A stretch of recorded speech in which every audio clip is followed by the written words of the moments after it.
오늘 기자수첩 이야기는 좀 마음 무겁게 시작해야 할 것 같습니다. 예, 뭐 같은 얘기입니다. 믿었던 곳에서 이렇게 실망을 안기면 더 아프다는 얘기가 되겠는데 일주일 전 폭로된 삼성 미래전략실 장충기 전 차장의 휴대전화 메시지 내용 그리고 언론의 문제를 이야기해 보겠습니다. 예. 문자 내용은 뭐 언론사 간부들이 벌인 취업 청탁, 인사 청탁, 노후에 한 자리 부탁한다는 그런 청탁. 그다음에 광고도 좀 많이 달라는 광고 유치 청탁. 그렇죠. 광고를 주시면 기사로 보답하겠다는 편파 특혜 보도 약속까지 또는 자기 조직의 직무를 수행하면서 얻은 정보를 삼성에 낱낱이 보고하는 행태도 드러났고요. 그러니까 결국 언론의 삼성에 대한 관계가 얼마나 굴종적인지 또 변태스러운지를 보여주는 그런 문자 메시지들이 다 지난주에 폭로가 됐던 거죠. 폭로가 되고 나서 보여준 언론의 행태도 국민들을 많이 실망시켰습니다. 예, 문자 내용이 폭로된 지난주 초반에 JTBC하고 한겨레 신문만이 방송 메인 뉴스와 신문 지면을 통해서 제대로 알렸고 나머지는 소극적이거나 아예 언급이 없었던 거죠. 여론이 들끓으니까 그제서야 이제 인터넷판 위주로 뉴스 보도가 나오기 시작했고요.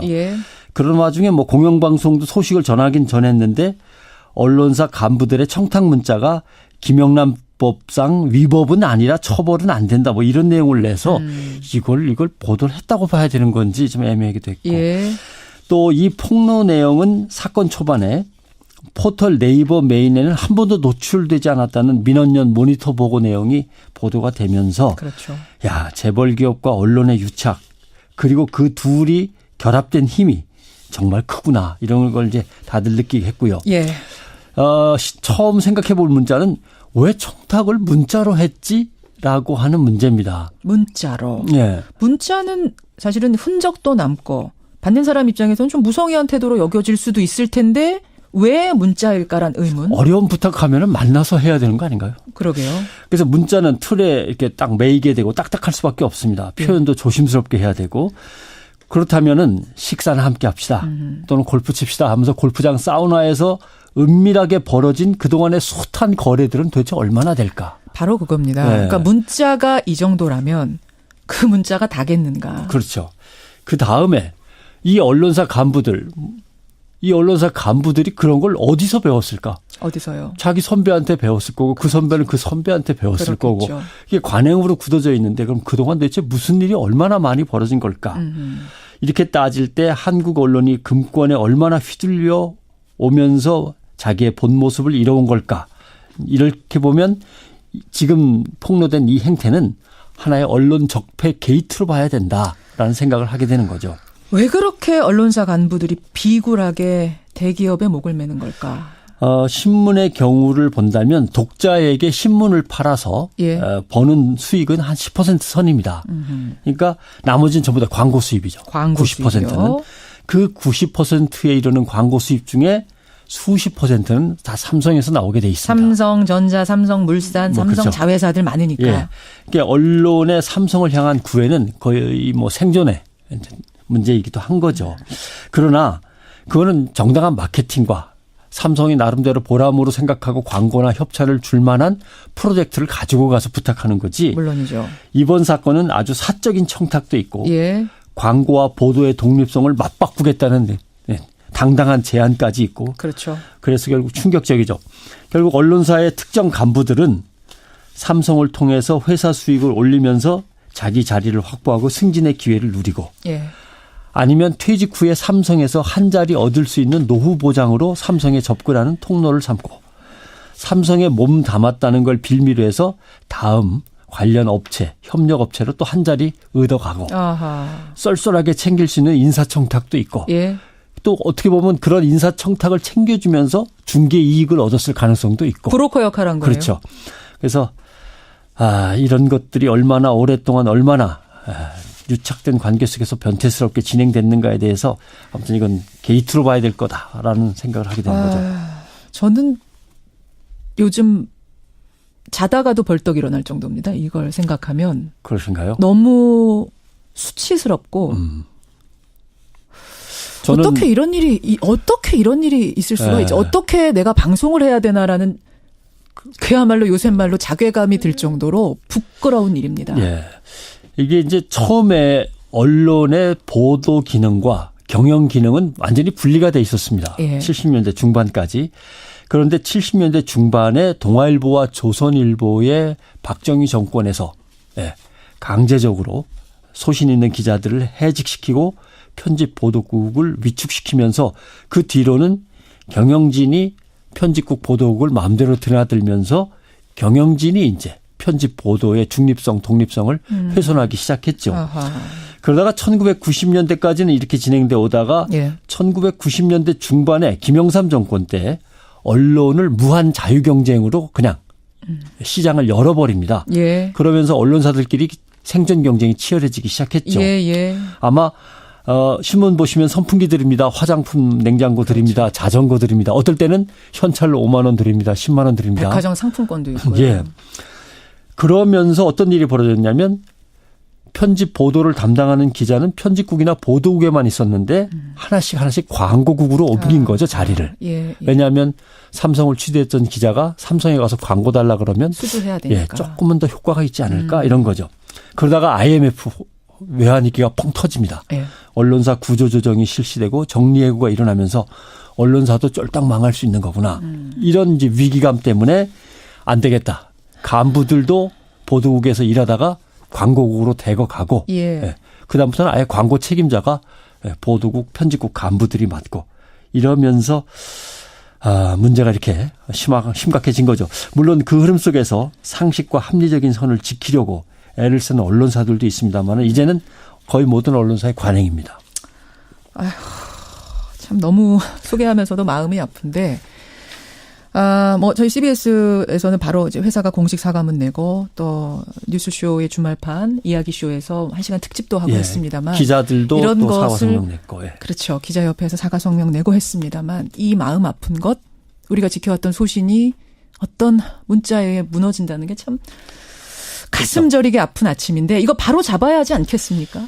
그 기자의 프로페셔널리즘이라는 것은 기자로서 취재 보도와 올바른 여론 형성을 향상시키기 위해서 작용하는 건 줄 알았습니다만 말씀하신 대로 보니까 이런 거죠. 공정과 객관성을 나는 늘 최고의 가치로 여기면서 수십 년간 언론에서 일한 괜찮은 사람입니다라고 하면서 그 사회적 신망을 얻는 후광 효과를 얻으려는 전술 전략으로 쓰이고 그래서 정치로도 나가고 또 언론이라는 거대한 동료 집단의 정보력과 영향력을 앞세워서 기업이나 관료들에게 접근해서 사적 거래를 트는 이게 기자의 프로페셔널이냐 안 되겠다.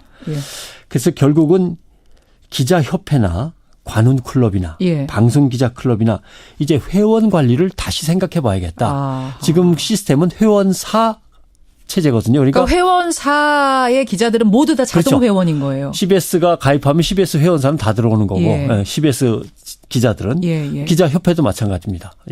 회원사가 가입하는 건데 이렇게 비위 사실이 드러난 기자들에 대해서는 그리고 그 조직에 대해서는 협회 차원에서 뭔가 빼버리든지 아니면 징계를 하든지 그리고 그 회원사에 대해서는 경고를 주든지 물론이죠. 뭐 이런 식으로 해야 되지 않는가. 왜냐하면은 의사나 변호사와 달리 기자는 전문 대학원을 거치는 것도 아니잖아요.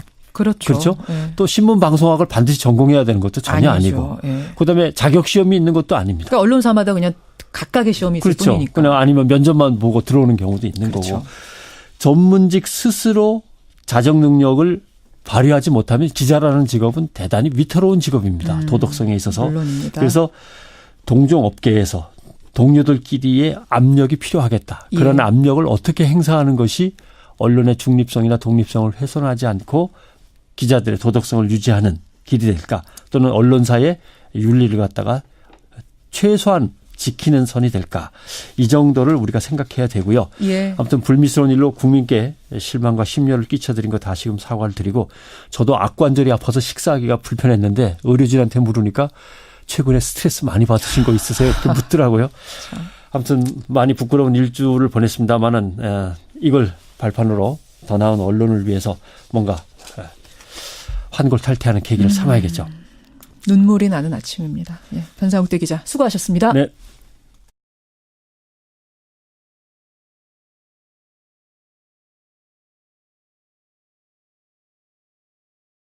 드립니다. 자전거 드립니다. 어떨 때는 현찰로 5만 원 드립니다. 10만 원 드립니다. 백화점 상품권도 있고요. 예.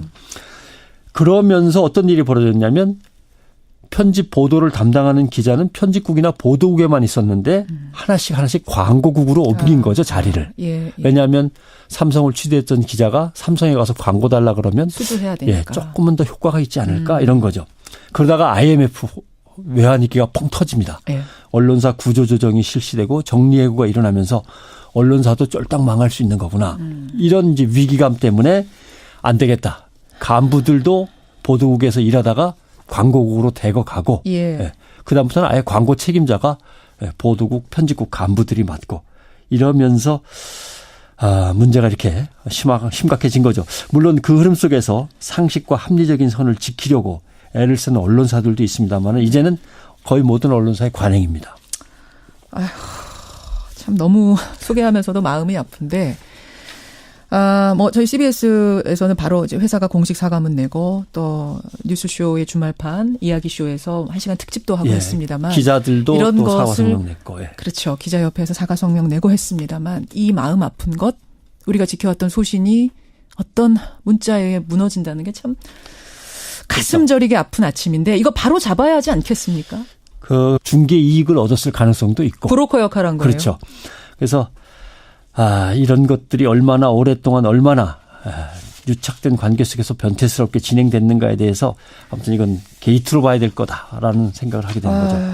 저는 요즘 자다가도 벌떡 일어날 정도입니다. 이걸 생각하면. 그러신가요? 너무 수치스럽고 저는 어떻게 이런 일이 있을 수가 있지? 어떻게 내가 방송을 해야 되나라는 그야말로 요새 말로 자괴감이 들 정도로 부끄러운 일입니다. 예. 이게 이제 처음에 언론의 보도 기능과 경영 기능은 완전히 분리가 돼 있었습니다. 예. 70년대 중반까지. 그런데 70년대 중반에 동아일보와 조선일보의 박정희 정권에서 강제적으로 소신 있는 기자들을 해직시키고 편집 보도국을 위축시키면서 그 뒤로는 경영진이 편집국 보도국을 마음대로 드나들면서 경영진이 이제 편집 보도의 중립성, 독립성을 훼손하기 시작했죠. 아하. 그러다가 1990년대까지는 이렇게 진행돼 오다가 1990년대 중반에 김영삼 정권 때 언론을 무한 자유경쟁으로 그냥 시장을 열어버립니다. 예. 그러면서 언론사들끼리 생존 경쟁이 치열해지기 시작했죠. 예. 아마 신문 보시면 선풍기들입니다. 화장품, 냉장고. 오늘 기자수첩 이야기는 좀 마음 무겁게 시작해야 할 것 같습니다. 예, 뭐 같은 얘기입니다. 믿었던 곳에서 이렇게 실망을 안기면 더 아프다는 얘기가 되겠는데 일주일 전 폭로된 삼성 미래전략실 장충기 전 차장의 휴대전화 메시지 내용 그리고 언론의 문제를 이야기해 보겠습니다. 예. 문자 내용은 언론사 간부들이 벌인 취업 청탁, 인사 청탁, 노후에 한 자리 부탁한다는 그런 청탁. 그다음에 광고도 좀 많이 달라는 광고 유치 청탁. 그렇죠. 광고를 주시면 기사로 보답하겠다는 편파 특혜 보도 약속까지 또는 자기 조직의 직무를 수행하면서 얻은 정보를 삼성에 낱낱이 보고하는 행태도 드러났고요. 그러니까 결국 언론의 삼성에 대한 관계가 얼마나 굴종적인지 또 변태스러운지를 보여주는 그런 문자 메시지들이 다 지난주에 폭로가 됐던 거죠. 폭로가 되고 나서 보여준 언론의 행태도 국민들을 많이 실망시켰습니다. 예, 문자 내용이 폭로된 지난주 초반에 JTBC하고 한겨레 신문만이 방송 메인 뉴스와 신문 지면을 통해서 제대로 알렸고 나머지는 소극적이거나 아예 언급이 없었던 거죠. 여론이 들끓으니까 그제서야 이제 인터넷판 위주로 뉴스 보도가 나오기 시작했고요. 그런 와중에 공영방송도 소식을 전하긴 전했는데 언론사 간부들의 청탁 문자가 김영란법상 위법은 아니라 처벌은 안 된다 이런 내용을 내서 이걸 보도를 했다고 봐야 되는 건지 좀 애매하기도 했고 또 이 폭로 내용은 사건 초반에 포털 네이버 메인에는 한 번도 노출되지 않았다는 민원연 모니터 보고 내용이 보도가 되면서 야, 재벌 기업과 언론의 유착 그리고 그 둘이 결합된 힘이 정말 크구나 이런 걸 이제 다들 느끼게 했고요. 처음 생각해 볼 문자는 왜 청탁을 문자로 했지라고 하는 문제입니다. 문자로. 예. 문자는 사실은 흔적도 남고 받는 사람 입장에서는 좀 무성의한 태도로 여겨질 수도 있을 텐데 왜 문자일까란 의문. 어려운 부탁하면은 만나서 해야 되는 거 아닌가요? 그러게요. 그래서 문자는 틀에 이렇게 딱 매이게 되고 딱딱할 수밖에 없습니다. 표현도 조심스럽게 해야 되고 그렇다면은 식사나 함께 합시다.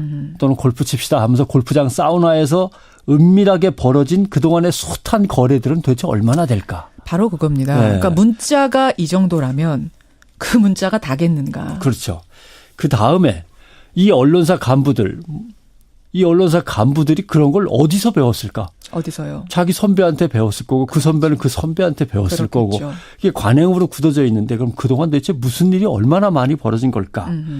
이렇게 따질 때 한국 언론이 금권에 얼마나 휘둘려 오면서 자기의 본 모습을 잃어온 걸까? 이렇게 보면 지금 폭로된 이 행태는 하나의 언론 적폐 게이트로 봐야 된다라는 생각을 하게 되는 거죠. 왜 그렇게 언론사 간부들이 비굴하게 대기업의 목을 매는 걸까? 신문의 경우를 본다면 독자에게 신문을 팔아서 예. 버는 수익은 한 10% 선입니다. 그러니까 나머지는 전부 다 광고 수입이죠. 광고 90%는. 수입이요. 그 90%에 이르는 광고 수입 중에 수십 %는 다 삼성에서 나오게 돼 있습니다. 삼성전자, 삼성물산, 뭐 삼성 그렇죠. 자회사들 많으니까. 예. 그러니까 언론의 삼성을 향한 구애는 거의 뭐 생존의 문제이기도 한 거죠. 그러나 그거는 정당한 마케팅과 삼성이 나름대로 보람으로 생각하고 광고나 협찬을 줄 만한 프로젝트를 가지고 가서 부탁하는 거지. 물론이죠. 이번 사건은 아주 사적인 청탁도 있고 예. 광고와 보도의 독립성을 맞바꾸겠다는 당당한 제안까지 있고. 그렇죠. 그래서 결국 충격적이죠. 결국 언론사의 특정 간부들은 삼성을 통해서 회사 수익을 올리면서 자기 자리를 확보하고 승진의 기회를 누리고 예.